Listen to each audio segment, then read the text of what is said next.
الرحيم نحمده ونستعينه ونستهديه ونستغفره ونؤمن به ونتوكل عليه ونعوذ بالله من شرور أنفسنا ومن سيئات أعمالنا من يهده الله فلا مضل له ومن يضلله فلا هادي له اللهم صل وسلم على سيدنا محمد وعلى آله وصحبه أجمعين. Alhamdulillahilladzi hadana lihadza wa ma kunna linahtadiya laula an hadana Allah. Rabbi shrah li sadri wa yassir li amri wahlul 'uqdatam min lisani yafqahu qawli. Rabbi yassir 'alaika yassir wa tammim bil khair. Assalamualaikum warahmatullahi wabarakatuh. Ahlan wa sahlan yang berbahagia Al-Fadhil Ustaz Hubaib bin Muhammad Aswadi kerana sudi bersama-sama dengan Menur Iman dalam kuliah asar hari ini dengan tajuk yang sangat menarik, sangat best, iaitu Nabi Muhammad juga disakiti manusia. Juga bersama-sama yang dikasihi para pecinta ilmu, sahabat-sahabat yang dirahmati lagi dikasihi oleh Allah Subhanahu Wa Taala. Yang saya hormati lagi saya kasihi Sab Pentadbiran Gemenur Iman yang dipimpin oleh Pengerusi Hajar Rosniati binti Mansur. Jadi bagi memohon keberkatan kuliah kita pada petang ini, marilah sama-sama kita membacakan umul kitab yang akan dipimpin oleh Al-Fadhil Ustaz untuk kita hadiahkan kepada baginda Rasulullah sallallahu alaihi wasallam, ahli keluarga baginda, para sahabat, para sadiqin, para syuhada, alim ulama, guru-guru kita, ahli keluarga kita serta tidak lupa untuk umat Islam di Gaza, Palestin, juga muslimin dan muslimat sama ada yang masih hidup ataupun yang telah kembali ke rahmatullah. Isiril Fatihah. Bismillahirrahmanirrahim. Alhamdulillah. Iyyaka na'budu wa iyyaka nasta'in. Shiratal ladzina an'amta 'alaihim. Amin, amin, amin ya rabbal alamin. Tanpa membuang masa lagi, saya dengan penuh ta'zim menyerahkan kepada Al-Fadhil Ustaz. Falyatafaddal mashkura Ustaz. Okey, bismillahirrahmanirrahim. Alhamdulillah, wassalatu wassalamu ala Rasulillah wa ala alihi wa sahbihi wa man walah. Asyhadu an la ilaha illallah wa asyhadu anna Muhammadan abduhu wa rasuluh. Qala rabbi shrah li sadri wa yassir li amri wahlul 'uqdatam min lisani yafqahu qawli. Assalamualaikum warahmatullahi taala wabarakatuh. Selamat berkenalan Gemenur Iman. Tapi saya nampak macam ada nama-nama yang saya kenal jugalah.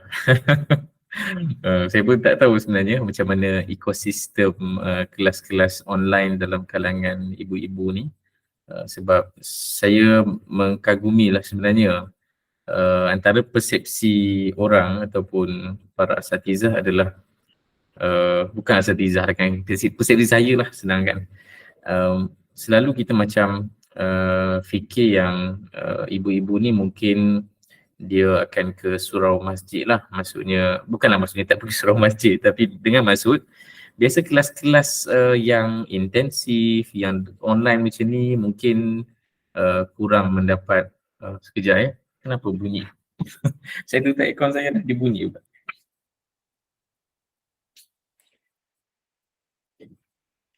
Okay, sorry.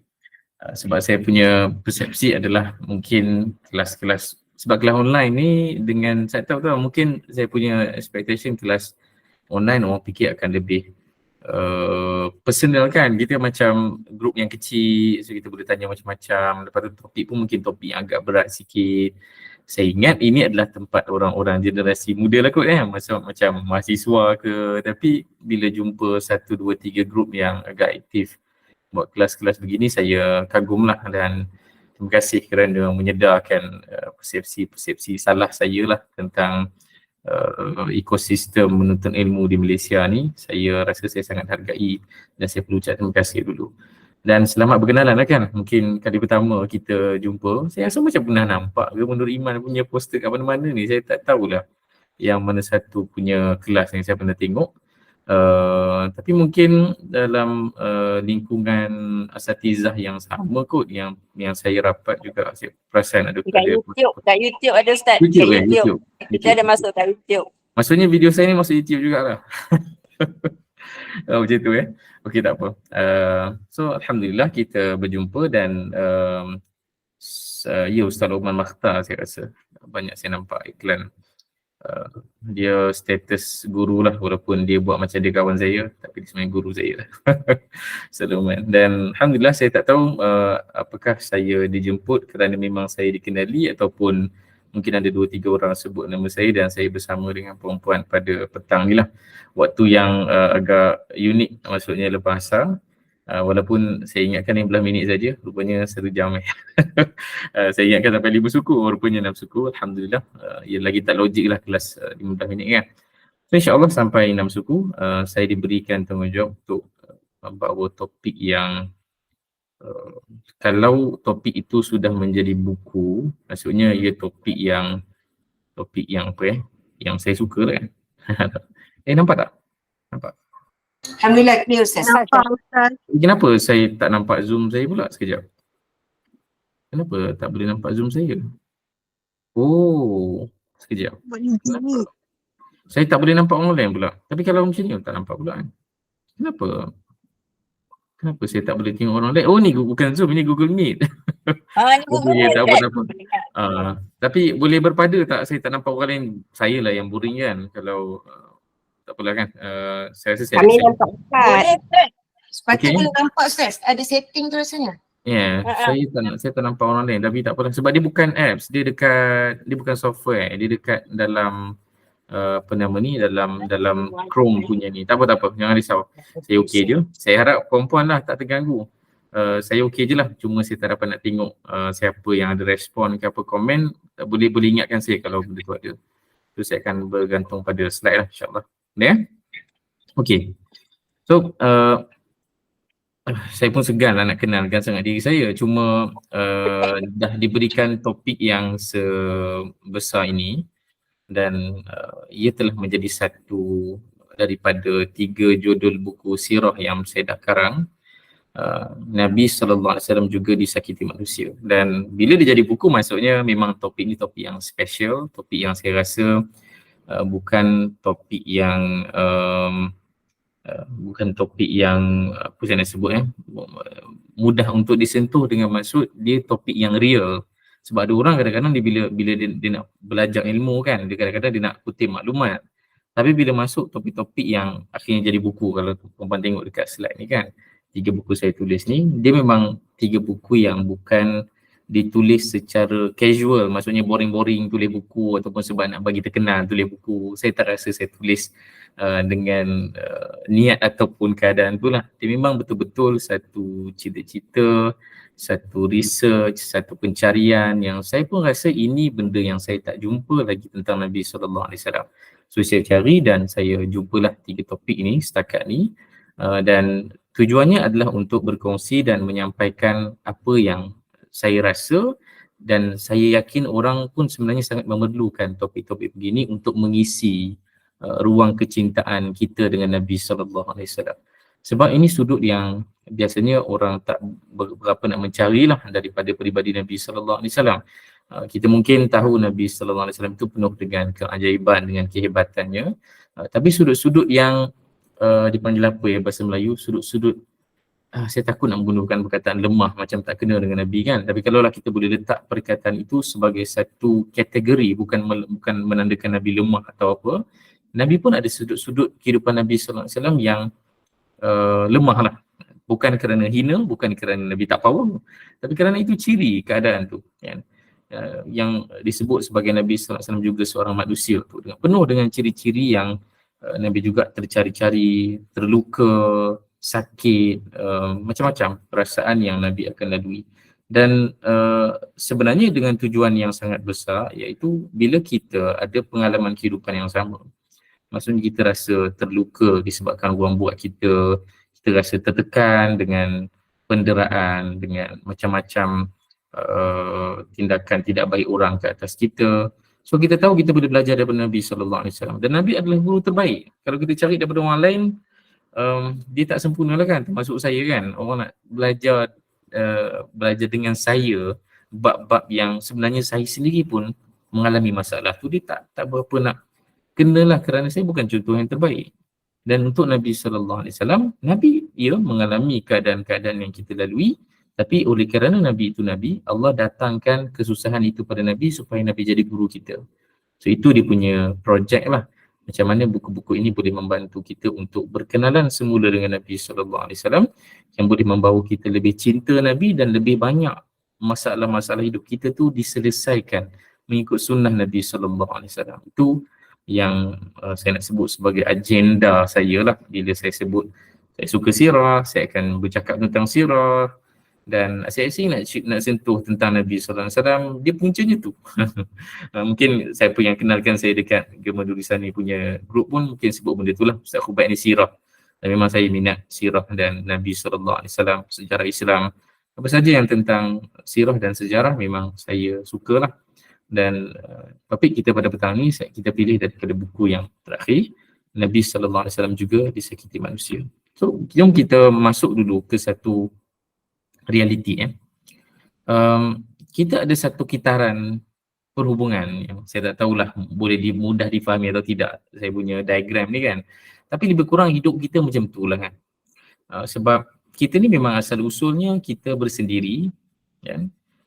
Kemudian kita berhubungan. Maksudnya baby tu kan, kalau baby tu lahir, dia seorang-seorang lah, dia buat hal dia tak kisah, dia belum lagi boleh kaitkan dirinya dengan ibu dan bapa dia, dengan adik-beradik dia kan. Dia belum lagi ada emosi yang jelas yang dia boleh berikan takrifan, kenapa berlaku tu, kenapa berlaku ni. Dia hanya tersenyum, gelak, ketawa, menangis, itulah baby. Sampailah pada satu tahap dia mula boleh buat connection ataupun perhubungan dengan kedua ibu dan bapa dia. Itu yang pertama sekali, ibu dan bapa. Kemudian daripada perhubungan itulah kita akan muncul berharap. Berharap maksudnya apa? Bahasa moden dia expectation lah, kalau puan-puan tahu perkataan tu kan, anak-anak kita selalu sebut benda tu, expectation ataupun jangkaan, harapan. So bila orang mula berhubungan, kita akan letak satu harapan kepada dia. Contoh kan, bila sebut tentang kita sebut benda yang dekat dengan kita lah, tentang pernikahan ke, pernikahan. So bila dah bernikah, kita ada satu harapan yang pasangan aku kena begini, pasangan aku kena begini, abang kena begini, sayang kena begini. Mungkin anak menantu kita atau mungkin kita sendiri, kita ada harapan tersebut kan. Saya tak tahu adakah benda tu akan berkekalan sampai ke hari tua nanti. Tapi saya rasa daripada awal pernikahan sampai sekarang, itu adalah benda yang regularly berlaku, sentiasa berlaku dalam rumah tangga. Bila dulu masa awal perkahwinan, dia punya harapan dia lain. Mungkin harapannya adalah sediakan makan minum, kena buka pintu senyum, itu mungkin awal-awal dulu. Tapi bila dah ada anak, dia punya harapan dia lain pula. Saya nak abang tolonglah uruskan mandikan anak, tolong sama ada abang uruskan rumah ataupun abang urus anak, sama ada sayang sediakan kopi abang ataupun tolong anak-anak senyap. So kita macam-macam harapan kita letak kepada kita punya pasangan hidup kita. Dan macam-macam, bukan suami isteri saja, anak dengan mak ayah dengan anak pun ada harapan masing-masing. Untuk mak ayah, dia ada harapan dia lah berdasarkan apa yang dia fikirkan lah. Dia nak anak dia belajar pandai, dia nak anak dia bangun awal, dia nak anak dia pergi sekolah semangat tiap pagi, dia nak anak dia taat pada dia. Itu harapan kita pada anak kita. Anak kita pun dah ada harapan juga, iaitu dia nak mak ayah dia dengarlah cakap dia juga, janganlah duk suruh saja, janganlah berikan arahan saja, cuba bagi ruang pada saya. So anak pun ada harapan juga. Dan semua ada harapan pada guru dengan anak murid dia, rakan sekerja, majikan, bos kita di pejabat. Semua orang ada harapan antara satu sama lain. Dan kesan daripada berharap yang berlebihan, ataupun tak payah berlebihan pun, kadang harapan kita tu simple je, tapi mesti dia akan membawa kepada putus asa juga, sebab akhirnya kita tahu yang harapan kita tu boleh musnah, boleh berpecah disebabkan pasangan kita tak memenuhi apa yang kita harapkan, disebabkan anak-anak kita tak memenuhi apa yang kita harapkan, disebabkan mak ayah dah tak nak langsung bagi aku ruang, mak ayah aku ni saya paksa je aku. So sampai satu tahap dalam perhubungan tu, bila banyak sangat harapan dan kita jadi putus asa, orang yang menerima harapan menjadi putus asa, dan orang yang memberikan harapan pun boleh putus asa juga. Dan akhirnya kita rasa macam elok bersendiri je lah, elok kita berpisah saja. Kalau pasangan, elok kita pisah je lah, tak payah bersama lah, elok kita bercerai je kan. Untuk anak dengan ibu apa, saya lari rumah sebab secara biologi tak boleh pisah lah kan. Anak tu dilahirkan oleh mak dia kan, tak boleh berpisah secara biologikal. Tapi yang boleh berpisah adalah lari rumah lah, tinggalkan mak ayah kan. Ataupun boleh jadi juga mak ayah meninggalkan anak pun ada juga. Lantak kamu lah jadi apa pun, kamu hidup secara ikut kamu je lah, tak payahlah mak nak fikir pasal kamu lagi. Itu pun perpisahan juga. Itu bukan benda yang kecil, itu adalah satu keputusan yang kita ambil sebab kita putus asa dengan anak kita, putus asa dengan ibu ayah kita, putus asa dengan kawan-kawan kita. Di pejabat, kita putus asa dengan bos, kita resign letak jawatan. Ataupun bos dah putus asa dengan staff dia, terminate je lah, terminate tu bahasa Melayu apa? Apa dia panggil? Apa bahasa Melayu? Terminate. Dibuang. Buang kerja kan, tamatkan perkhidmatan, buang kerja sajalah sebab kamu dah membuat aku putus asa dengan kau dah tak boleh penuhi lagi harapan aku. So ini realiti maksudnya ini realiti perhubungan kita, dan ia semakin menyakitkan bila melibatkan media sosial zaman moden ni. Dan bila sebut media sosial, saya tidak memaksudkan hanya generasi yang muda saja, sebab realitinya dulu saya pun ada satu persepsi jugalah, media sosial ni hanya mengesani golongan muda. Tapi setelah media sosial tu dah berapa lama kita hidup dengan media sosial, dan COVID lagi banyak membuatkan semua orang pun ada media sosial masing-masing. Saya ingat perempuan sendiri pun ada lebih aktif TikTok daripada saya kot. Maksudnya, maksud saya jumpa ramai je generasi, mak betul saya ke apa, generasi makcik-makcik yang, oi, aku kat akaun TikTok ni pun buka seminggu sekali, tu pun tak tahu nak buat apa. Maksudnya tak aktif lah, kita tak rajin sangat nak tengok TikTok sebab tak biasa sangat. Biasa dengan Facebook, dengan apalagi Instagram, Twitter pun jarang buka. So dengan maksud media sosial ni, dia mengesani semua orang, semua generasi. Dengan maksud, dengan adanya media sosial ni, diagram yang di depan ni, yang tuan-puan tengok ni, dia menjadi semakin susah. Dia semakin susah. Apa contoh, saya bagi contoh kita sebenarnya bersendiri, maksudnya kita sedang keseorangan, lonely, tak ada kawan, tak ada apa-apa, tapi kita rasa macam kita okey sebab ada media sosial. Sebab media sosial ni dia seakan-akan kita ada kawan, seakan-akan ada orang sayang kita, seakan-akan ada orang yang mendengar luahan hati kita. Maksudnya orang duk update dekat Facebook cerita pasal luahan hati dia pada macam ni, kamu mengadu masalah keluarga di media sosial. So media sosial menyebabkan siapa yang akan bagi komen kat situ nanti, siapa yang akan membantu kamu, adakah itu tempat yang yang paling tepat sekali. So macam-macam soalan muncul di zaman media sosial ni tentang perhubungan, sebab ini menyebabkan kita semakin dirosakkan oleh masalah perhubungan kita. Dan bila sebut pasal berharap ni, kita ada harapan-harapan kepada pasangan kita. Dulu masa zaman tak ada media sosial, mungkin zaman perempuan aku saya pun hidup zaman itu juga, tapi saya di umur remaja dah ada media sosial masa tu.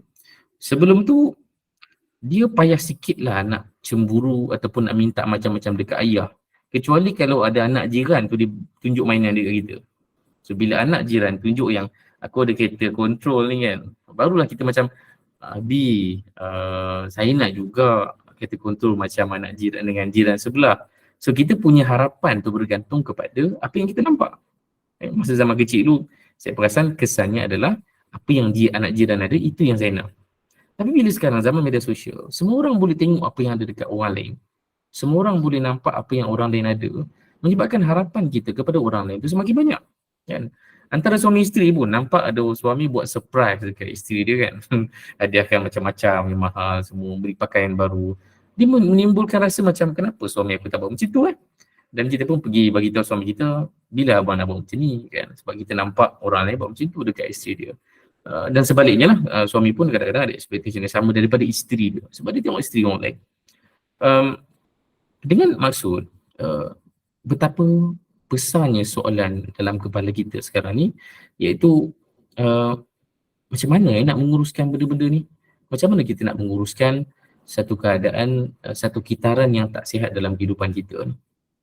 Iaitu kita berhubungan sebab kita rasa bersendirian, kita rasa macam tak best lah seorang-seorang, rasa macam hidup ni tak ada makna dan sebagainya, dan kita berhubungan. Bila berhubungan muncul harapan, bila berharap kita putus asa. So ini adalah kitaran yang agak menyedihkan dalam hidup kita. Dan mungkin saya bagi contoh-contoh ni, contoh-contoh yang mudah. Cuba kita bayangkan contoh-contoh yang lebih payah. Saya kebetulan ada kenalan-kenalan yang ada krisis keluarga yang sangat teruk lah kan. Maksud saya, mereka ni adalah broken family. Mak ayah sama ada bercerai atau tak, tapi itu adalah keluarga yang abusive. Kemudian sesama adik-beradik pun dah tak kisah dah buat hal masing-masing. Kemudian dia pun bila kebetulan dia pun ekonomi tak baik, dia duduk di kejiranan yang tak baik, dia berkawan dengan kawan-kawan yang ada gejala sosial yang teruk, kemudian mula terlibat dengan dada, mula terlibat dengan itu, dengan ini. Dengan maksud, ada banyak contoh lain yang lebih payah daripada apa yang kita sempat ceritakan tadi, dan mereka ni memerlukan bantuan daripada sunnah Nabi SAW. Macam mana nak uruskan masalah tu? Sebab ni benda yang susah ni, dia bukan benda yang senang-senang pergi sekolah dapat uruskan masalah ni.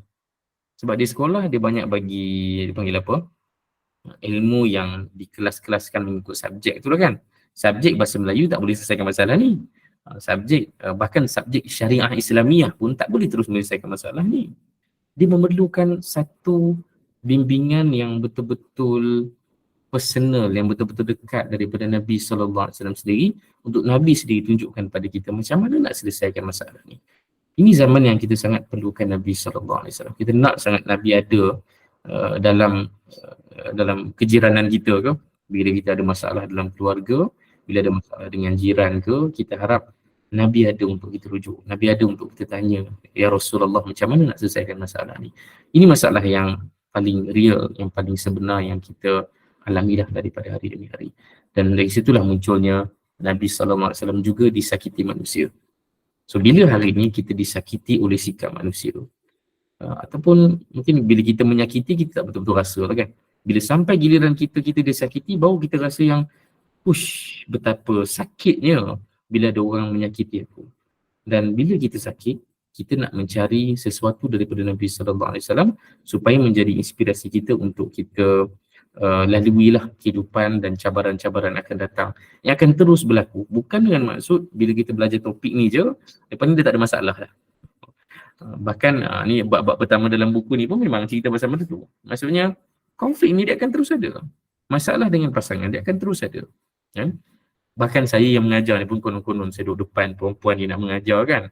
Saya tak rasa saya mempunyai masalah yang paling sedikit antara kita dalam sesi ni. Sebab mungkin orang ada expectation, orang ada jangkaan tu kan. Kalau ada ustaz yang mengajar topik ni, mestilah dia yang paling bagus sekali. No, saya tak rasa saya nak letak diri saya macam tu. Bahkan kita semua ada set masalah yang sangat banyak dalam perhubungan, dan masalah tu takkan hilang, dia akan berlaku lagi, dia akan sentiasa berulang lagi. Tapi macam mana kita nak selesai, macam mana kita nak menguruskan masalah tu. So itulah idea di sebalik buku ni, di sebalik topik yang kita nak ceritakan ni. Nabi SAW juga disakiti manusia, dan kita nak belajar daripada Nabi macam mana menguruskan kesakitan-kesakitan kita dalam perhubungan. Okey, saya tak nampak perempuan ni, saya tak tahu saya tak tahu apa perasaan perempuan, senyum ke, marah ke. So, saya harap okey lah ya, walaupun saya tak nampak perempuan. Boleh teruskan Okay. Ustaz, sila. Okey, jom. Saya takkan cerita semua, saya minta maaf. Sebab kalau ikutkan dalam buku ni, dia banyak. Ya? Apa dia? Kalau ikut buku ni, dia banyak lah kan inti dalam buku ni. Tapi saya rasa untuk sesi petang ni, saya tak rasa akan ceritakan segala-galanya sebab dia memerlukan masa yang lebih lebih memadai lah daripada apa yang kita ada ni. Dan lebih baik memang kita ni kena belajar secara bertenang-tenang lah. Dengan maksud tak boleh nak terburu-buru sangat nak habiskan semua benda. Bertenang-tenang sajalah ya. Hari ni kita akan tengok topik-topik awal daripada buku ni yang akan membuatkan kita bersedia untuk menjamah sunnah-sunnah perhubungan Nabi SAW selepas ini insyaAllah. So jom. Ustaz, minta maaf. Ada di chat room yang bertanya, Ustaz guna buku Okay, jom, boleh. Dulu. Jom kita tengok soalan dulu. Walaupun belum masuk ya. Topik kan. Jom tengok soalan. Mana soalannya? Ustaz guna buku apa? Saya guna buku saya. So tajuk petang ni, tajuk yang dipilih oleh yang menjemput saya lupa rasa Allah. Tapi asalnya topik lain kan. Tapi kita tukar topik ni bila saya kongsikan yang saya pun ada tulis buku juga. Dan ini buku ketiga saya lah yang saya tulis. Kalau dalam slide tadi saya ada tunjukkan 3 buku sirah saya ni, buku sirah nampak kan? Ini 3 buku sirah saya lah yang saya tulis. Ini yang terakhir itulah yang paling kanan tu, Nabi SAW juga disakiti manusia. Boleh carilah kalau ni boleh kalau nak buku ni. Saya tak tahu dah, boleh cari dekat kat mana ya? Kat mana-mana. Ada je kot. Ada yang kat tangan tu nak tanya ke? Puan Surah Rahman. Nak tanya ke? Ataupun saya teruskan? Puan Azura ada soalan lah. Tertekan. Kita tekan. Okay, saya boleh teruskan Boleh cari. Dekat Boleh, teruskan. Iman Publication pun ada penerbit terus kalau nak online. Okay, Silakan. boleh saya teruskan? Ya Ustaz, teruskan insyaAllah. Okay. Okay, jom kita masuk ke dalam buku ni. Silakan bagi tahu soalan ke apa boleh tanya dekat dalam chat tu. Nanti boleh admin boleh ingatkan saya lah kalau ada soalan-soalan yang saya boleh jawab terus. Okay, jom kita tengok apa yang kita sempat. Buku ni bermula dengan 2 topik besar dan 2 topik tu yang saya harap saya boleh ceritakan dulu dalam sesi kita ni. Yang pertama, Nabi SAW juga perlukan belayan dan kasih sayang. Kenapa poin ni penting? Sebab bila orang dah melalui masalah yang banyak dalam kehidupan dia, dalam perhubungan lah, dia rasa dia nak sendirian. Dia rasa dia macam nak hidup jauh daripada masalah. Baik tak payah bergaul, baik tak payah berkahwin macam tu. Baik tak payah bercinta, baik tak payah ada anak, baik tak payah ada mak ayah. Dan poin dalam bab yang terawal ini akan menyentuh soal itu kerana kita nak tengok bagaimana Nabi sendiri pun bukanlah seorang yang, walaupun kita ada satu jangkaan Nabi SAW kan orang paling hebat. Okey, Nabi ada isteri, Nabi ada anak, tapi Nabi tak adalah mengharap sangat pada isteri Nabi. Dengan maksud contoh, saya bagi contoh yang ekstrim sikit Nabi tidak memerlukan isteri Nabi yang perlukan Nabi. Contoh saya gunakan ayat tu ekstrim sikit kan. Nabi tak memerlukan isteri Nabi. Sebenarnya isteri Nabi yang perlukan Nabi. Dan hal ini berlaku je dalam rumah tangga. Saya minta maaf kalau saya bagi contoh yang mungkin terkena pada mana-mana personal. Saya tak pernah tahu pun masalah peribadi kehidupan puan-puan yang berada dalam sesi kita ni, tapi saya akan bagi contoh yang rawak lah, dengan maksud mungkin cerita-cerita kenalan saya yang saya tahu, cerita-cerita di court dan akhbar yang saya tahu, saya akan kongsikan saja. Kalau sama dengan cerita puan-puan, saya minta maaf kalau itu mengganggu, tapi tak ada kaitan langsung dengan mana-mana orang dalam sesi ni lah. Contoh kan, hari ini ada satu gejala, bukan hari ini saja, saya rasa sejak daripada awal penciptaan manusia, mana-mana pasangan lah, baik suami atau isteri, terutamanya suami, yang very dominant dalam family dia. Dia sangat dominant dan dia sangat, dipanggil apa ya? Dipanggil alpha male lah bahasa psikologinya, alpha male, di mana lelaki ni dia sangat dominant dan isteri tu kena dengar je A to Z. A sampai Z semuanya bergantung kepada suami. Suami cakap A maka A, B, B. Isteri itu memang taat 100%. Okay? Dan mungkin kalau dalam satu kajian, alpha male ataupun lelaki yang dominan ni, satu ketika dulu memang ciri alpha male ni tak berapa masalah sangat. Sebab zaman dulu memang sangat bergantung kepada lelaki. Sebab kerja yang ada pun sesuai dengan lelaki, kebanyakan kerja sesuai untuk lelaki, dan lelaki yang kena sara keluarga. Itu zaman dulu mungkin kurang sikit kesannya kalau ada lelaki-lelaki yang dominan dalam rumah tangga ni. Tapi di zaman moden ni, ketika kadang-kadang, bukan saja kadang-kadang, saya jumpa ramai sangat dalam kenalan saya, sebab mungkin kenalan saya adalah graduates, medics, dentistry, perempuan-perempuan ni yang suaminya adalah orang yang tidak berkerjaya tinggi macam isterinya. Secara teknikalnya gaji pun lebih besar daripada suami. Dengan maksud, bila balik ke rumah tu sama-sama penat. Suami penat, isteri penat. Apa lagi? Maka bila ada anak, cara untuk menguruskan keluarga tu akan berbeza sikit lah. Sebab realiti zaman yang sudah sangat berbeza. Dulu perempuan tak bekerja. Zaman Sirah Nabawiyah pun, para sahabiat, kita tak jumpa sangat mereka bekerja, maksudnya dengan sejaya profession tu. Para suami ia keluar, tapi isteri buat apa? Isteri banyak di rumah, menguruskan rumah, menumbuk gandum dan sebagainya kan dalam dunia sirah. Zaman moden ni tidak. Suami 8 sampai 5 petang ataupun 8 sampai 5.30 petang, perempuan pun sama juga. Bahkan kalaulah isterinya itu adalah seorang doktor di hospital kerajaan, akan ada on call dan sebagainya. Dengan maksud, lelaki yang very dominant pada zaman moden ni akan menimbulkan masalah dalam keluarga tu bila tak ada tolak ansur, bila tak ada perbincangan, bila tak ada syura, bila tak ada sesi yang boleh berterus terang tentang keluarga kita, tentang agihan kerja dalam rumah tangga ni. Dan saya tak rasalah benda ni asing sangat daripada pengetahuan perempuan pun. Ada banyak je orang menyindir kan dengan karikatur di sosial media. Suami terbaring, tengok TV kan, isteri duk basuh baju. Itu gambar zaman dulu dengan maksud zaman sekarang ni gambar tu memberikan bayangan lebih buruk lagi tentang realiti rumah tangga kita. Kalau suami terlalu dominan dalam rumah tangga. Tapi Nabi SAW, adakah Nabi seorang yang very dominan dalam keluarga dengan maksud bila ada mana-mana isteri yang bernikah dengan Nabi, sebenarnya bukan Nabi nak sangat pada dia, tapi dia tu yang nak sangat pada Nabi. Kalau saya bawakan soalan yang agak ekstrim tu, apa kita nak jawab? Dan jawapannya adalah sebagaimana dalam tajuk di depan ni lah. Sebenarnya Nabi SAW, bila Nabi berhubungan, Nabi juga memerlukan belayan dan kasih sayang. Nabi dengan Khadijah, bukan semata-mata Khadijah itu yang serve Nabi, berikan khidmat kepada Nabi kerana dia cinta Nabi SAW. Nabi pun sangat memerlukan Khadijah. Ini adalah sudut yang saya akan bawa angkat sikit supaya kita nampak yang adalah normal untuk kita ataupun mana-mana orang Muslim untuk dia rasa dia memerlukan orang lain untuk bersama dengan dia. Kan? Adalah sangat normal dan secara fisiologikal pun kita ni, secara sosialnya pun kita tak boleh hidup seorang-seorang. Ini sains sebut begitu. Memang manusia ni memerlukan orang lain untuk dia survive, untuk dia hidup. Dia tak boleh hidup seorang diri.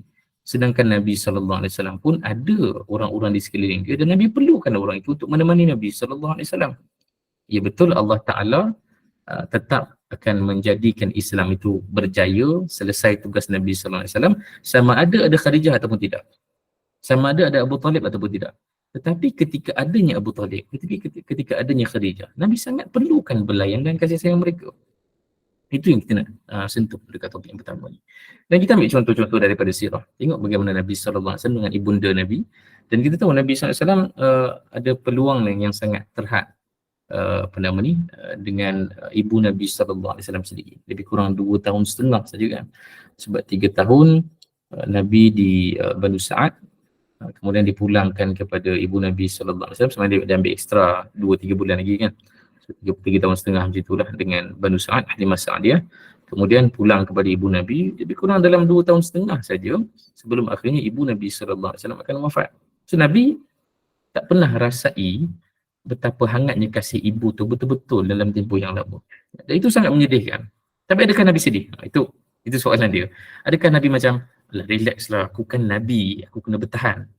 Ataupun sebenarnya Nabi memang ada satu perasaan yang sangat mendalam, sangat sedih apabila Nabi sendiri tidak pernah merasai kasih ibunda Nabi. Dan jawapan yang betul adalah jawapan yang kedua tadi. Memang Nabi sangat sedih apabila Nabi tidak mendapat belai daripada ibu kandung Nabi SAW sendiri dan menjadi seorang anak yatim, membesar sebagai seorang anak yatim. Dan ini antara hadisnya riwayat Muslim, dan ceritanya agak panjang tapi kita ringkaskan ceritanya. Nabi SAW lalu di sebuah kawasan yang Nabi tahu di situlah makam ibunda Nabi SAW, Aminah binti Wahab. Dan dalam cerita ni Nabi menangis sebenarnya, dan ketika Nabi menangis, sahabat pun ikut menangis sekali kerana bersimpati, walaupun tak tahulah kenapa Nabi menangis, tapi melihat wajah orang yang paling mereka cintai itu berduka dan sedih adalah bukan pandangan yang mudah untuk sahabat perhatikan. Dan ketika itulah sahabat bertanya lepas Nabi selesai menangis, kenapa ya Rasulullah? Dan Nabi sebut kata-kata ini. Dan inilah, di sinilah datangnya satu soalan yang agak kontroversi dalam sirah. Apakah ibunda Nabi SAW itu muslimah ataupun tidak? Dan ini hadisnya, bila Nabi SAW bersabda, Asta'zantu Rabbi an astaghfira li ummi falam ya'zan li. Aku telah minta izin kepada Tuhanku untuk memohon keampunan buat ibundaku dan Tuhanku tidak mengizinkanku. Wasta'zantuhu an azura qabraha fa'adhina li. Aku minta izin untuk menziarahi kubur ibu aku dan Allah telah mengizinkanku. Dan ini menjadi punca Nabi menangis.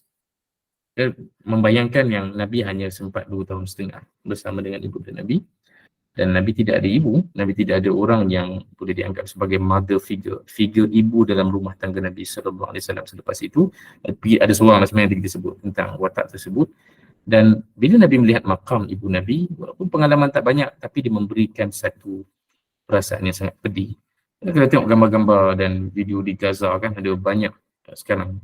Saya pun sebenarnya saya dah berehat seminggu dah tak nak tengok video ataupun gambar daripada Gaza sangat, sebab saya tak rasa saya mampu nak menahan dia punya emosi kan. Dan pagi tadilah dah selepas berpuasa 1 minggu tengok video gambar Palestin, duk tengok balik, saya terus terganggu balik dengan maksud tengok gambar anak-anak kecil yang kematian ibu dan ayah. Tengok adik-beradik 5-6 orang terbaring dekat dalam hospital, masing-masing meluka satu badan, patah tangan, patah kaki. Rupanya mak ayah mereka dah tak ada. Dan yang duduk kat situ adalah nenek mereka yang tengok mereka, sebab mak ayah mereka telah meninggal dunia dalam runtuhan rumah mereka sendiri daripada roket Israel kan. Dan itu realiti, ada banyak video budak-budak yang trauma kerana keseorangan, dua beradik yang saling berpeluk sambil foto kan, kerana mak ayah mereka dah tak ada. Itu adalah perasaan yang Nabi alami sebagai seorang dewasa, dengan maksud trauma yang Nabi alami sejak kematian ibu ketika kecil itu sangat membekas pada diri Nabi SAW. Dan Nabi sangat memerlukan Aminah binti Wahab. Dan apa antara yang menarik dalam sirah? Ada satu watak namanya Ummu Aiman yang sebenarnya adalah hamba kepada ibu dan ayah Nabi. Lepas ibu dan ayah Nabi wafat, Ummu Aiman ni menjadi milik Nabi SAW.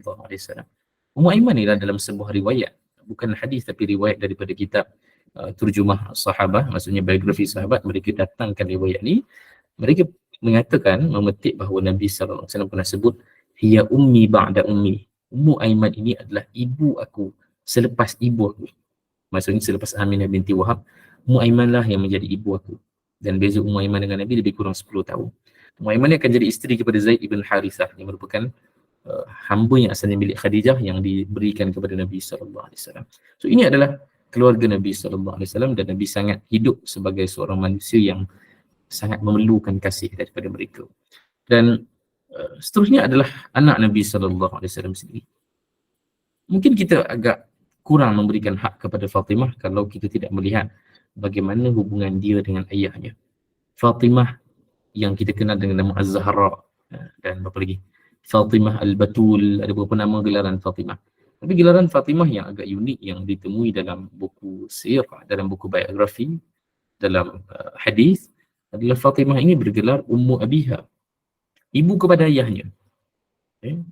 Dan saya tengok ada satu video daripada Gaza, bila ada, bukan Gaza, dekat tebing barat West Bank kan, mereka dah start lepaskan tawanan perang kan, tawanan-tawanan penjara Israel yang dizalimi ni. Antaranya adalah ada seorang anak perempuan ni yang dulu masuk penjara umurnya kecil, dan bila dia baru keluar penjara semalam dia keluar penjara, mak dia dah tak ada dah, mak dia meninggal masa dia dalam penjara.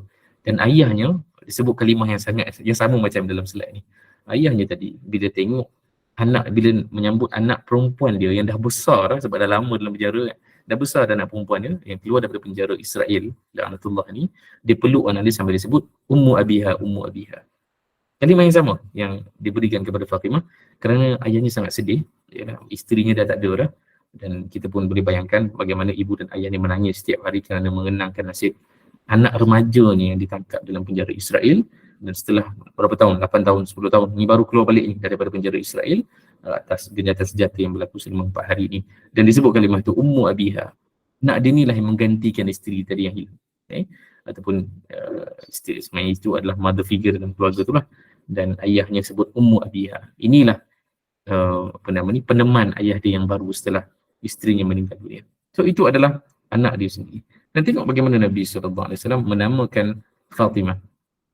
Fatimah binti Muhammad, dia adalah anak Nabi SAW. Saya letakkan konteks sikit. Saya takut ada banyak sangat maklumat, boleh beritahu kalau rasa macam banyaknya nak kena tahu. Saya akan cuba untuk tak terlalu ringan sangat dan tak terlalu berat lah. So boleh beritahu kalau macam dah over sangat, kadang-kadang tersemangat lebih sikit. Fatimah ni, cuba kita letakkan umur dia berapa dulu untuk kita faham. Umur Fatimah lahirnya adalah ketika Nabi SAW menjadi Nabi. Tahun ketika Nabi jadi Nabi, Fatimah lahir. Okay. Maksudnya, bila Khadijah, kita tahu Khadijah meninggal dunia tahun ke-9. Tahun ke-9 kenabian, Khadijah meninggal dunia.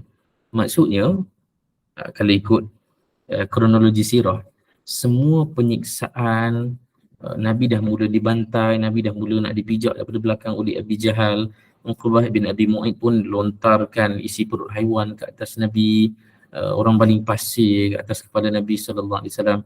Semua itu kalau ikut saya punya penyusunan kronologi sirah, saya akan letak selepas Abu Talib dan Khadijah wafat. Sebab hanya selepas Abu Talib wafat, secara logiknya barulah orang lain berani sentuh Nabi. Sebelum tu orang tak berani. Sebab Nabi adalah anak kepada keturunan Banu Hashim. Mana boleh orang lain cek pasal dengan Nabi? Itu dari sudut budaya zaman tu. Maka apa yang berlaku? Selepas Khadijah wafat, semua cerita tu berlaku. Orang dah mula pukul Nabi, belasah Nabi dan sebagainya. Cuba tengok. Ada beberapa kali nama watak yang namanya Fatimah ni muncul ketika itu. Kenapa tiba-tiba nama Fatimah muncul masa tu? Kerana Khadijah dah tak ada. Khadijah dah tak ada lagi di samping Nabi SAW. Selama ni Khadijah ada. So, selagi mana Khadijah ada, selagi itulah Nabi SAW ada teman di samping dia. Saya ingat kalau orang dianugerahkan isteri yang sebagaimana Khadijah, mungkin kita pun menikmati yang sama, ada pasangan hidup kita yang baik. Saya rasa itu sangat melegakan daripada semua masalah di pejabat kita, masalah di tengah jalan menghadap jam, orang daripada belakang, dengan perangai orang dekat tengah jalan lagi tak bagi signal dan sebagainya. Saya rasa bila pulang ke rumah dan disambut oleh pasangan kita yang tersenyum, yang bertanyakan soalan-soalan yang menyenangkan, menyediakan makan minum, baik suami atau isteri dua-dua, tak termasukkan mana-mana suami atau isteri saja, sebab zaman moden ni dua-dua kerja kan. Kalau kita ada pasangan yang sebaik itu, kita tahu inilah yang melegakan segala masalah kita kan? Dan Fatimah adalah wataknya yang muncul ketika itu, ketika Nabi muda dizalimi. Mainkan umur Fatimah 10 tahun, anak kecil 10 tahun. Darjah berapa 10 tahun? 7, 8, 9, 10, 4, darjah 4. Anak darjah 4 berlari ke arah ayahnya iaitu Muhammad Rasulullah SAW dan membuang segala isi perut haiwan yang dilemaskan di atas Nabi SAW oleh Uqbah ibn Abi Mu'ayth, dan Fatimah yang bela Nabi, Fatimah yang naik suara ketika itu kerana tak ada orang lain, tidak ada orang lain yang nak bela Nabi SAW. Ini adalah Fatimah, dan Nabi sangat cinta kepada Fatimah sehingga Nabi gelar dia sebagai Ummu Abiha. Inilah macam ibu kepada aku, kan? Kerana Fatimah yang bela Nabi SAW. Dan sebab tu hubungan antara Fatimah dengan Nabi ni luar biasa sampai akhir hayat. Ada satu cerita yang unik dalam sirah juga. Asalnya rumah Ali dengan Fatimah bukan dekat Masjid Nabawi. Kan ada hujurat kan sebelah Masjid Nabawi tu, zaman Nabi lah, ada rumah-rumah bilik-bilik untuk Nabi dengan isteri-isteri Nabi kan. Tapi tiba-tiba ada rumah Fatimah dengan Ali. Kenapa tak ada rumah Zainab kat situ? Kenapa tak ada rumah Ruqayyah, Ummu Kulsum? Kan semua tu anak Nabi juga. Kenapa tak duduk kat situ juga? Anak-anak lain duduk kat rumah lain. Tapi kenapa Fatimah dengan Ali rumahnya kat situ? Asalnya pun tak ada sebenarnya. Asalnya rumah Fatimah dan Ali radhiyallahu anhuma bukan ada di situ. Tapi Nabi sendiri yang request, minta izin kepada para sahabat, terutamanya yang memiliki tanah. Itulah sebab tu tanah milik sahabat sebenarnya. Sahabat yang wakaf kepada Nabi SAW, Nabi minta izin, boleh tak letakkan allocate satu tanah untuk menjadi rumah Fatimah dan Ali radhiyallahu anhuma. Dan ada hadis, banyak hadis menceritakan Nabi ziarah Fatimah, Nabi ziarah bilik Fatimah. Nabi ajak Fatimah dan Ali berkejut untuk bangun solat. Itu menandakan hubungan yang sangat berkasih sayang antara Nabi dengan Fatimah. Okay? Masa kita ada ke? Ada masa sikit lagi. Okey. Saya harap 15 minit terakhir ada sesi yang lega sikit. 15 minit lagi saya nak stop lah untuk tengok apa yang kita boleh discuss, bincang. Saya rasa 6 suku tempat kita stop lah ya. Ni isteri Nabi SAW, Khadijah. Kalaulah kita boleh namakan hubungan yang paling romantik Nabi SAW, kita akan sebut tentang Khadijah. Walaupun orang akan sebut tentang Aisyah, dan memang ada hadis pun Nabi sebut Aisyah adalah orang yang paling aku cintai. Tapi kalau dibandingkan Khadijah dengan Aisyah, kita akan tahu bahawa Khadijah adalah yang pertama dan Aisyah itu yang kedua. Kerana soalan sahabat, bila sahabat tanya Nabi, siapa yang orang paling kamu cintai itu, soalan itu muncul ketika Khadijah dah meninggal dunia dah. Khadijah dah tak ada. Sebab tu Nabi jawab Aisyah. Kalau Khadijah masih ada, kita akan sebut. Nabi akan jawab Khadijah. Sebab dalam hadis ini, Aisyah datang cemburu Aisyah dalam hadis ini, menceritakan bagaimana dia tak selesa melihat Nabi SAW selalu cerita tentang Khadijah. Sampai disebut ma aksara ma tazkuruha hamra asy-syidqi qad abdalakallahu azza wa jalla biha khairan. Sampai bila kamu nak ceritakan tentang orang yang gusinya kemerahan itu? Apa maksud gusi merah ataupun gigi merah ni? Geraham merah. Dia merujuk kepada apa sebenarnya? Merujuk kepada rupa yang dah tua. Dan Khadijah memang tua. Aisyah kalau ikutkan, dia tidak pernah ada pengalaman ataupun memori dengan Khadijah. Sebab dia ketika itu mungkin umur 1 tahun ataupun 2 tahun. Umur Aisyah ketika Khadijah meninggal dunia. 1, 2 atau 3 tahun. Umur Aisyah sangat muda, sangat kecil. Dia tak ada pengalaman hidup dengan Khadijah. Tapi hidup dia setiap hari dibebani oleh cerita-cerita Nabi SAW memuji Khadijah. Sampai disebut kepada Nabi SAW, sampai bila nak cerita tentang perempuan tua itu, iaitu Khadijah. Kerana Allah dah ganti dengan lebih baik lagi, iaitu aku. Dan Nabi direct sebut pada Aisyah ketika itu, ma abdana lillahu azza wa jal khairan minha. Allah tidak menggantikan dengan lebih baik. Dan Nabi sebut kenapa. Cuba kita bayangkan situasi Mekah. Jangan banding dengan Madinah. Madinah ini adalah tempat yang di mana Nabi ada ramai isteri. Maksudnya ramailah orang yang nak jaga Nabi SAW. Nabi ada kejiranan sahabat yang luar biasa. Jumlah sahabat ketika itu 3,000 orang. Kemudian di kemuncak ada 10,000 orang. Dengan maksud ada ramai orang di sekeliling Nabi SAW. Tapi di Mekah ni, the first 9 years sebelum Khadijah wafat, siapa yang ada di samping Nabi SAW? Untuk kita bayang yang Abu Talib dah tak ada. Abu Lahab pula orang kedua dalam Banu Hashim. Abu Lahab tu geng siapa? Geng Abu Jahal. Dan ketika itu ada banyak cerita sahabat kena seksa dan sebagainya. Nabi memang betul-betul keseorangan. Nabi tak ada sesiapa. Dan ketika itulah Nabi sebut. Dalam hadis ni Nabi sambung kan. Qad amanat bi idh kafarani nas. Kafara bin nas. Dia telah beriman kepada aku ketika ramai orang kufur kepada aku. Wa saddaqatni idh kazzabani nas. Dia telah menerima aku ketika semua orang mendustakan aku. Wa wasatni bimaliha idh haramani nas. Dan dia memudahkan aku dengan harta yang dia miliki. Khadijah ni kaya kan? Dan Nabi hanyalah seorang budak gembala kambing yang akhirnya Khadijah ambil jadi pekerja dia. Idh haramani nas. Nabi tak ada harta, Nabi tak ada apa-apa. Dan dia yang berikan kepada aku harta kecukupan dan sebagainya. Wa razaqanillahu azza wa jalla waladaha. Allah telah berikan aku anak melalui dia ketika semua isteri lain tak ada anak. So ini Khadijah di mata Nabi SAW. Sebab tu ialah baru ni muncul lagi kan. Penatlah menghadap isu ni kat Malaysia kan. Pasal poligami. Baru ni muncul lagi. Tak tahu kalau perempuan tak tahu cerita ni kan. Tak ada seorang influencer lah. Terkenal kan. So dia jadi isu sebab dia poligami. Dan orang Malaysia memang dia suka reaktif kepada mana-mana isu. So berlaku lagi isu ni. Khadijah sendiri, kisah Khadijah tidak dimadukan ketika dia menjadi isteri Nabi SAW. Dan ini bukanlah maksudnya bermadu tu tak special, tapi dengan maksud betapa istimewanya Khadijah di mata Nabi SAW. Hanya selepas dia wafat, Nabi SAW menggantikan dengan apa nama ni, bukan bertalu-talu macam pelik pula berkata bertalu, berkali-kali pernikahan tu berlaku. Sebab pernikahan pertama Nabi SAW dengan Saudah binti Zam'ah, kemudian dengan Aisyah binti Abi Bakar, kemudian dengan Hafsah dan seterusnya. Itu maksudnya berpoligami itu muncul secara berderet lah. Tapi dengan Khadijah selama 9 tahun campurlah dengan nombor 40 kan, 49 tahun hanya bersama dengan Khadijah. Khadijah seorang-seorang saja, Khadijah binti Khuwailid, dan tidak ada isteri-isteri lain. Itulah hubungan Nabi dengan Khadijah yang luar biasa. So dengan maksud Nabi SAW berkasih sayang dengan orang-orang di sekitar Nabi SAW. Nabi tak boleh hidup sendirian. Nabi perlukan orang lain. Dan saya tak sentuhlah topik Nabi dengan sahabat dan sebagainya dalam buku ada. Okay?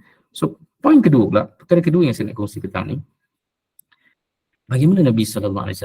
Ya, Nabi ada ramai orang dekat sekeliling Nabi, dan Nabi juga berkonflik dalam perhubungan tersebut.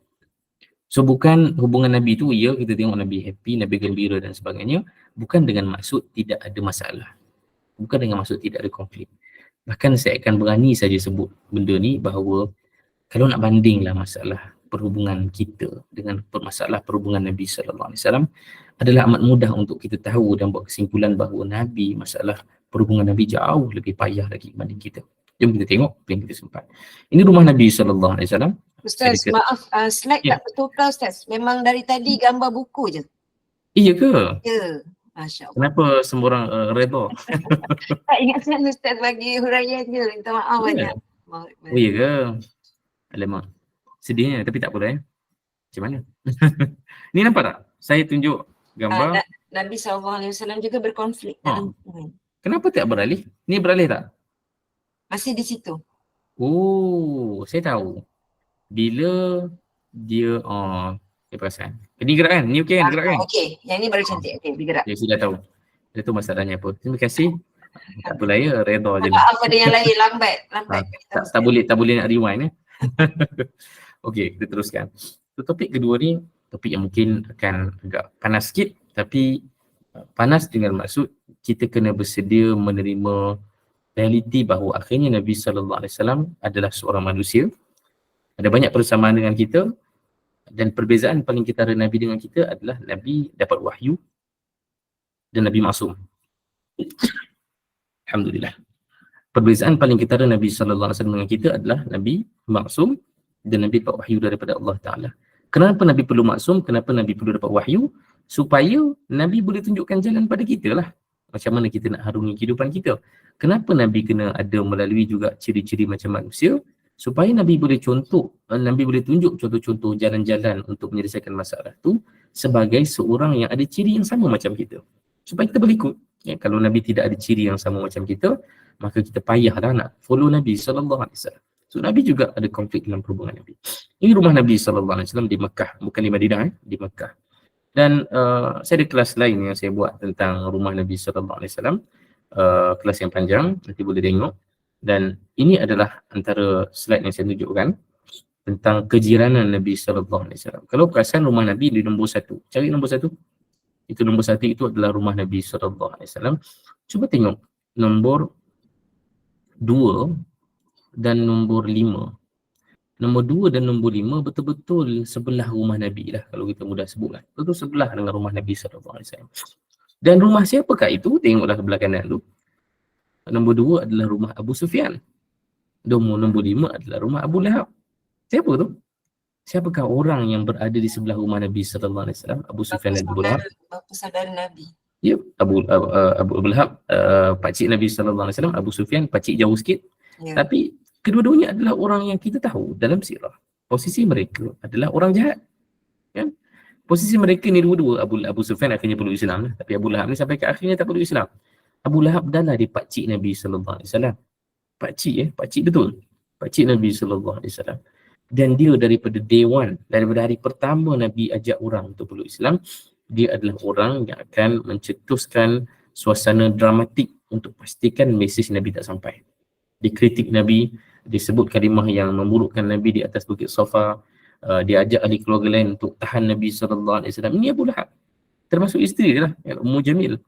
Dan Abu Sufyan siapa lagi kalau bukan orang yang akhirnya menjadi pemburu Nabi SAW dalam dua perang kan, perang Badar dan perang Uhud. Itulah Abu Sufyan. Dan selepas Abu Jahal dah mati nanti, Abu Jahal akan mati dalam perang Badar, Abu Sufyan akan jadi ketua yang baru di Mekah.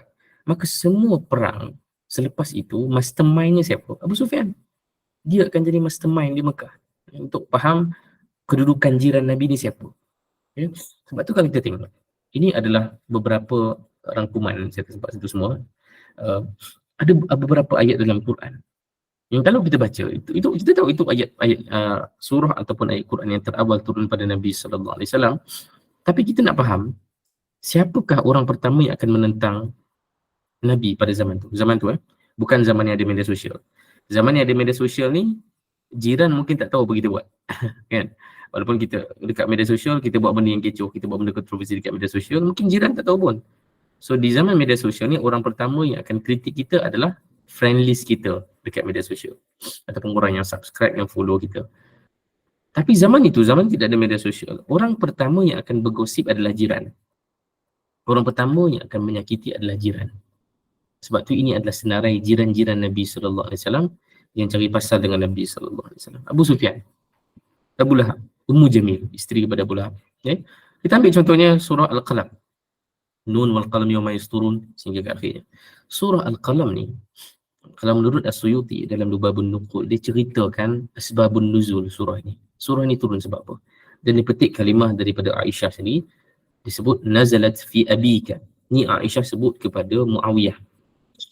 Surah ini turun kepada ayah kamu, Muawiyah bin Abu Sufyan. So masa tu bukan Muawiyah, Yazid sebenarnya. Yazid ibn Muawiyah ibn Abi Sufyan. Yazid ni anak kepada Muawiyah, dan Yazid ini seorang khalifah Banu Umayyah yang jahat lah. Dia ada siri kejahatan yang dia buat. Dan masa tu Aisyah pun menjadi target dia dan dia memburuk-burukkan Aisyah. Dan ketika itulah Aisyah cakap, surah ni turun kepada ayah kamu tau. Maksudnya Abu Sufyan tu. Sebab dia menaikkan sangat nama keluarga dia dan memburukkan Aisyah dan beberapa sahabat lain. Dan ketika itulah Aisyah ingatkan dia surah Al-Qalam yang menyebut dalam tu wala tuti' kulla halafin mahin.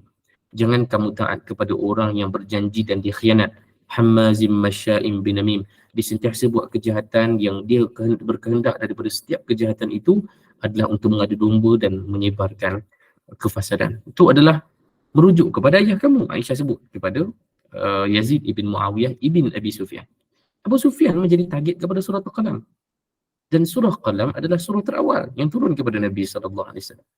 Ya. So kenapa surah tu ada bahasa-bahasa macam ni?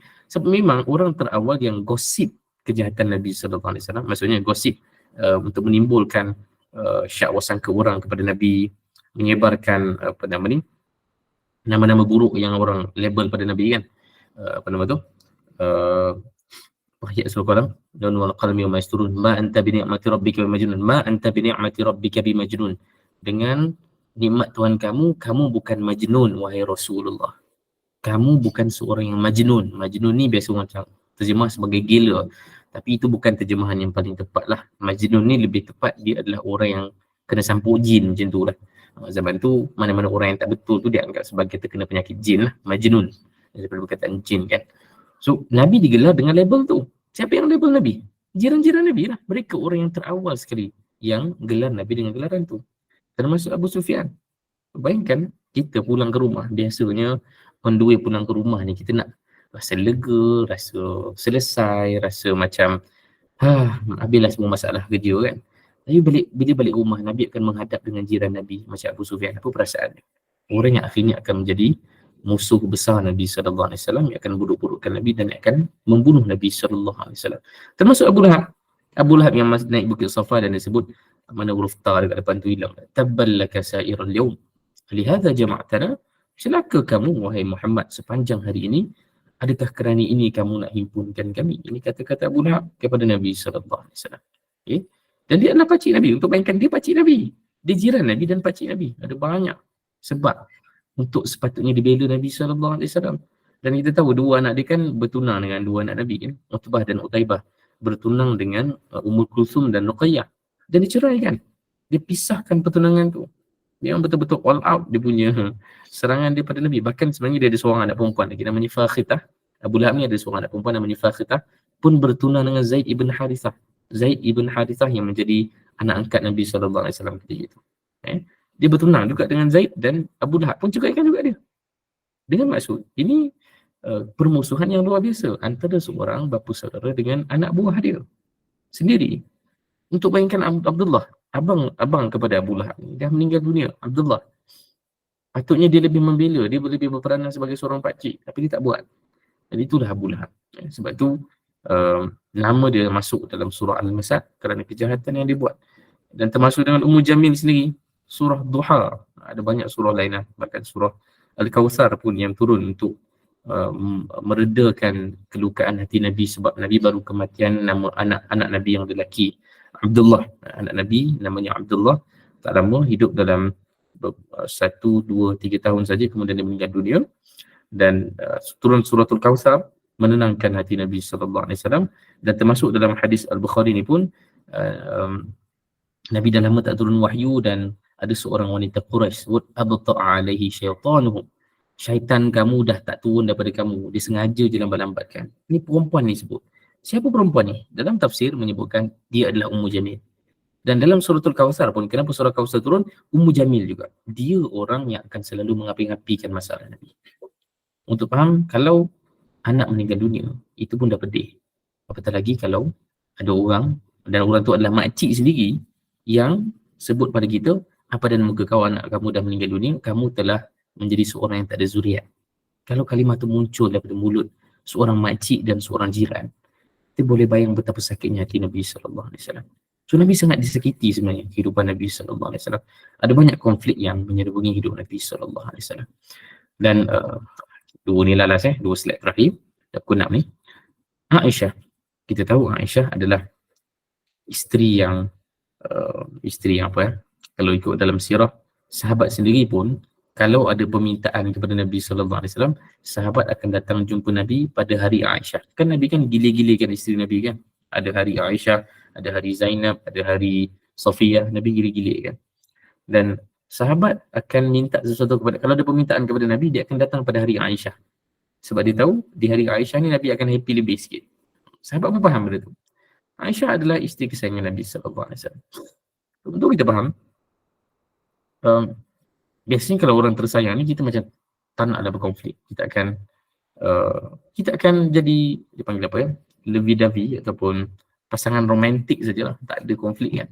Tapi tengok Nabi sallallahu alaihi wasallam, Nabi ada banyak sangat pergeseran dengan Aisyah. Banyak sangat. Kan? Sampai ada satu cerita ni yang saya ambil sepetikan saja daripada sebuah hadis panjang dari Bukhari tentang makanan yang diutuskan ke rumah Nabi sallallahu alaihi wasallam. Ada seorang hamba suruhan yang menghantar makanan itu. Rupanya makanan itu sama ada daripada Safiyah ataupun Ummu Salamah, sama ada Safiyah ataupun Ummu Salamah. Bila makanan itu sampai saja ke rumah Nabi sallallahu alaihi wasallam, dan Aisyah masa itu tengah sediakan, sibuk di dapur, dan bila sambut makanan itu, Aisyah lemparkan ke tanah. Dan itu bukan benda yang kita boleh jangka daripada seorang Aisyah lah, kan? Kita pun tak sanggup. Dan sebenarnya riwayat ada mengatakan Nabi ada tetamu masa tu. Nabi ada tetamu. Ada yang cakap ada tetamu pun. Tapi budak tu masih ada kat situ. Maksudnya budak suruhan melihat kejadian itu depan mata. Dia terdiam. Dan Nabi SAW sebut sama ada kepada tetamu Nabi ataupun kepada budak yang mengutuskan makanan tu. Nabi sebut, gharat ummukum. Ibu kamu sedang cemburu. Macam mana Nabi boleh berkonflik dengan orang yang paling Nabi sayang?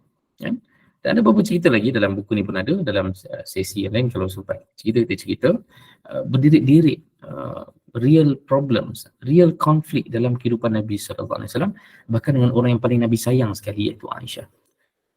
Termasuk cerita panjang hadis ifik. Kalau siapa yang tahu cerita tu kan, cerita Aisyah kena tuduh buat perkara tak senonoh dengan Safwan ibn Mu'attal. Dan cerita tu menggemparkan Madinah, seluruh Madinah gempar. Dan boleh bayangkan betapa, saya tak boleh bayangkan kalau cerita pasal curang kan dalam hubungan rumah tangga ni, tak terbayang apa perasaan nak bagi tahu perasaan ni masa tu. Dan itu yang Nabi rasa. Nabi pernah merasai benda itu. Sebab bila khabarnya ni dia tersebar, dia macam benda viral kan zaman moden ni.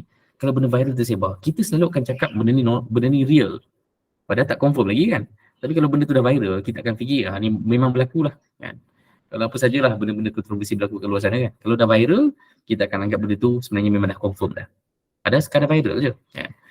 Bayangkan, itu adalah emosi, itu adalah psikologi kita. Cerita ni tersebar satu Madinah. Semua orang cerita benda ni. Bukan semua orang cerita lah. Semua orang jahat menyebarkan cerita ni. Ya, dia jadi bahan bersembang. Bahkan dia, sahabat sendiri pun tak ketinggalan dari berterlibat dalam menyimbang benda ni. Apa perasaan Nabi masa tu? Tak tergambar kan. Dan ada banyak pelajaran daripada kisah hadis ifik ini, dan itu termasuk dalam konflik yang agak besar untuk Nabi sallallahu alaihi wasallam lalui.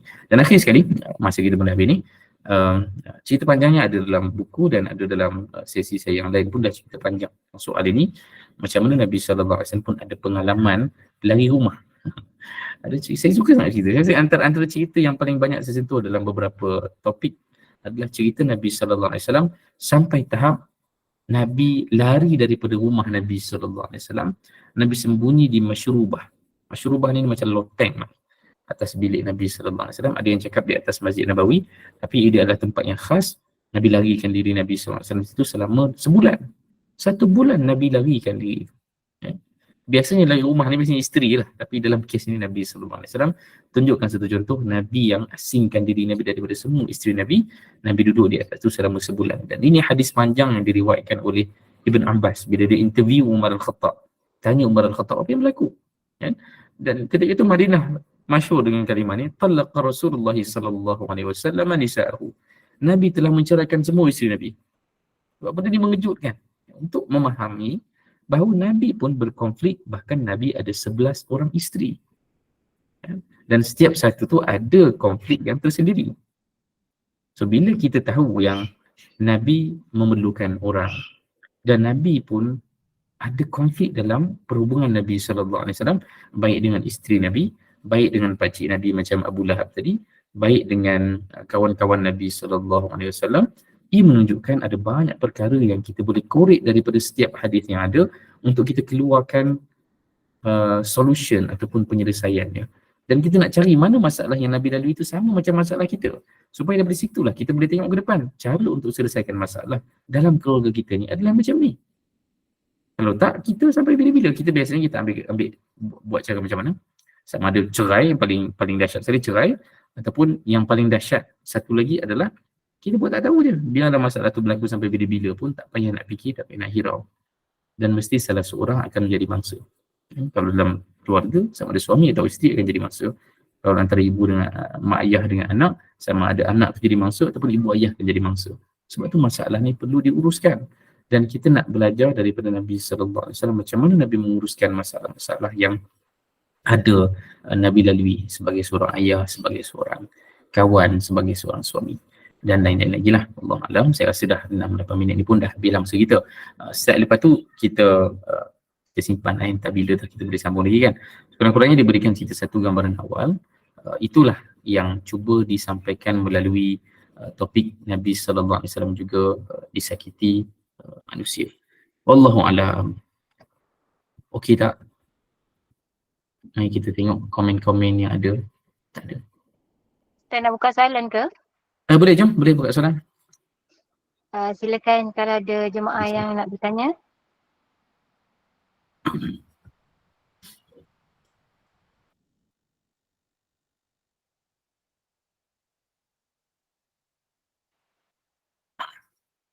Ramai join.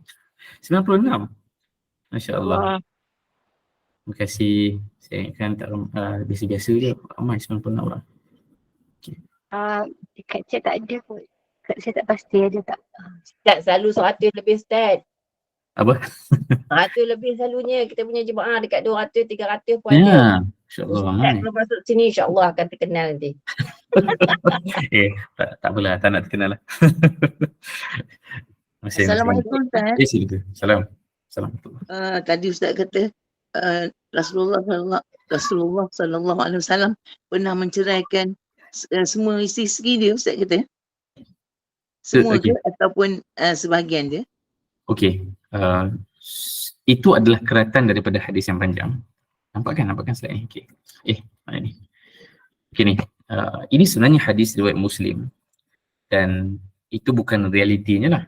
Tapi orang-orang di Madinah yang bertanya, bukan bertanya lah, orang-orang di Madinah ni buat satu bila dia melihat Nabi tinggalkan isteri Nabi, mereka menyangka yang Nabi SAW dah ceraikan isteri Nabi, dan disebut kalimah ni. Bila sahabat bertanya, Umar bertanya kepada mereka cakap, talaqa Rasulullah SAW nisa'ahu. Nabi ceraikan isteri Nabi. Tapi sebenarnya tidak. Bila Umar pergi jumpa dengan Aisyah dan Umar jumpa dengan Hafsah, Umar tanya, betul ke Rasulullah dah ceraikan kamu? Dan isteri Nabi sebut, tak tahu. Maksudnya tak confirm lah. Sebab Nabi tak sebut apa-apa. Nabi cuma larikan diri selama 1 bulan. Dan bila Umar jumpa Nabi SAW, barulah Umar lega. Bila sebab Umar cuba banyak kali. Dalam hadis yang panjang sebenarnya. Kalau ada masa kita tengok secara terperinci kandungan hadis itu sangat best. Akhirnya Umar berjaya untuk akses jumpa Nabi SAW. Dan soalan pertama Umar adalah, betul ke engkau ceraikan semua isteri kau? Nabi jawab tak.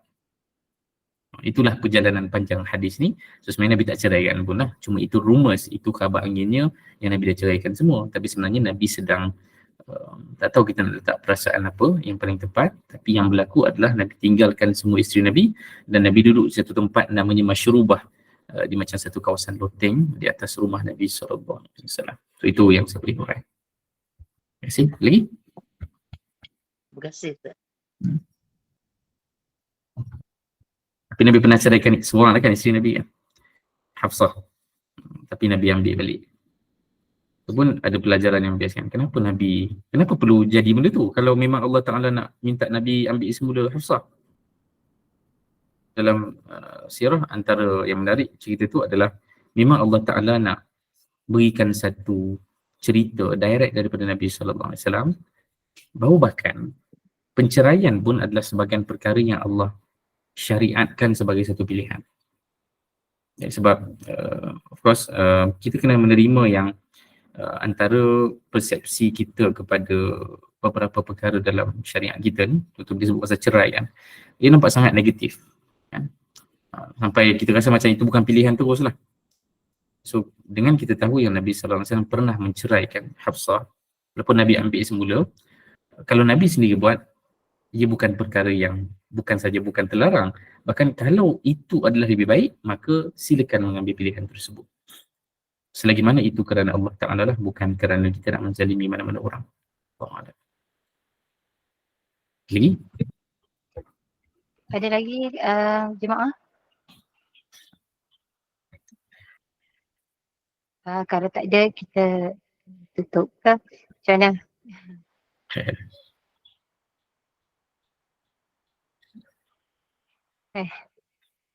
Ustaz, Rasulullah ni manusia yang paling banyak diuji ya Ustaz.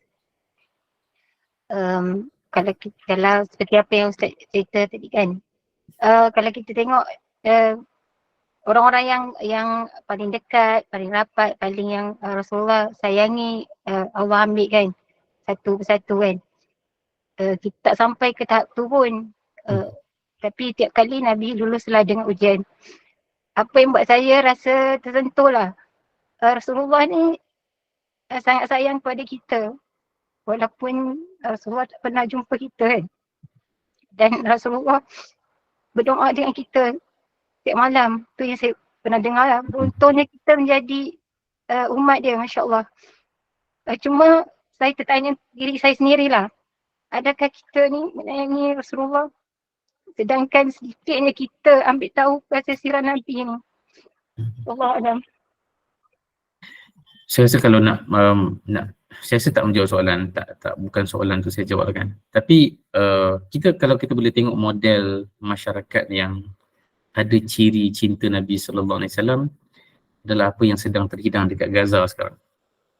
Saya rasa itu antara, bila tengok Gaza kan, saya akan ingat sirah saja, sebab mana ada dah orang macam ni sama sekarang kan. Maksudnya orang yang memang hidup dan mati untuk Allah Ta'ala, orang yang orang yang melihat tragedi dengan kacamata akhirat. Payah nak jumpa orang begitu sekarang. Kali terakhir kita baca itu dalam sirah Nabi SAW, dan kita nampak lagi di Gaza ya. So Gaza ni, membaca Gaza macam membaca sirah lah. So sebab tu di samping kita ikut cerita isu semasa, kita akan lihat itu sebagai sebagai pelajaran dan inspirasi untuk kita lah. Saya pun ada share sebelum ni, tapi saya dah padam balik dah perkongsian tu tentang, saya ada seorang kenalan Gaza yang pernah layan di Malaysia, yang orang yang luar biasa, dan baru tahu rupanya dia adalah salah seorang tentera Al-Qassam dan dia syahid masa serangan 2014. So dengan maksud orang-orang begitu memang wujud, dan mereka adalah model macam mana kita nak mencintai Nabi SAW. Tu ada soalan daripada Puan Syafini. Boleh lari sekejap. Saya rasa soalan-soalan yang dah mula detail ni, dia sebaiknya dijawab dengan komprehensif lah. Dia susah nak jawab yes or no, sebab dia banyak-banyak, dia banyak macam-macam dawabit kalau istilah fiqah. Dawabit tu maksudnya apa dia punya SOP dia kan. Mungkin nak lari rumah, apa SOP dia? Dia bukan as simple as aku nak lari lah, lari kan, berlari. Tapi lari tu berapa kilometer sejam?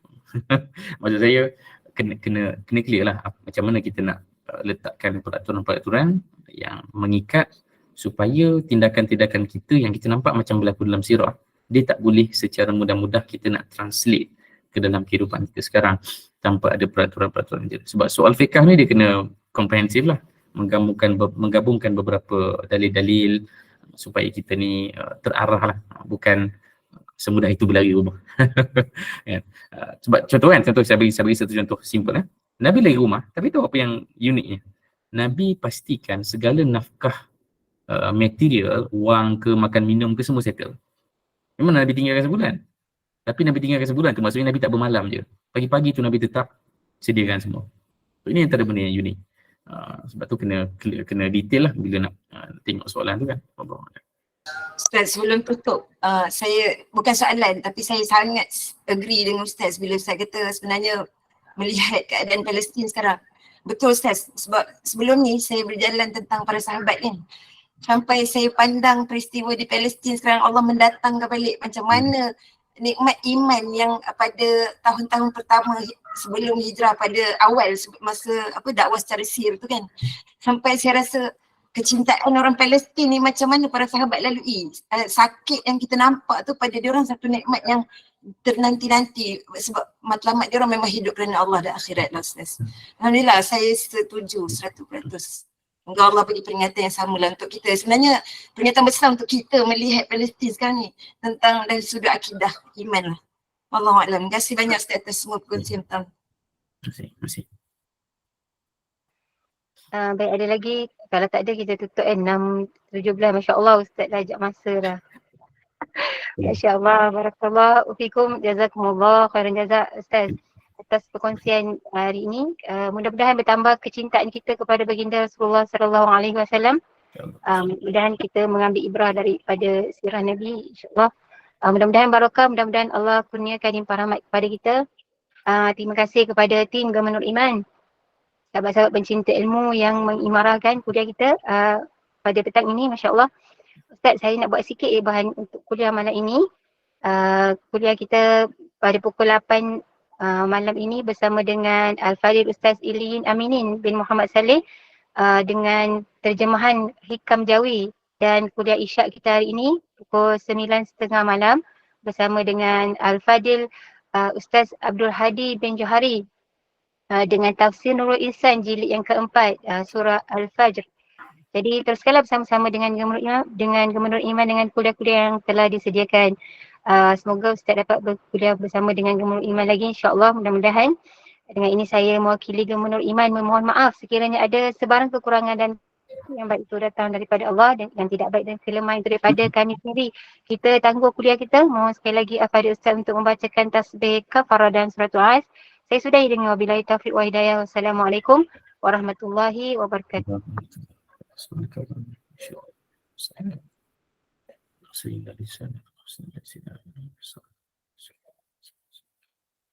Baik, terima kasih. Assalamualaikum warahmatullahi taala wabarakatuh. Assalamualaikum warahmatullahi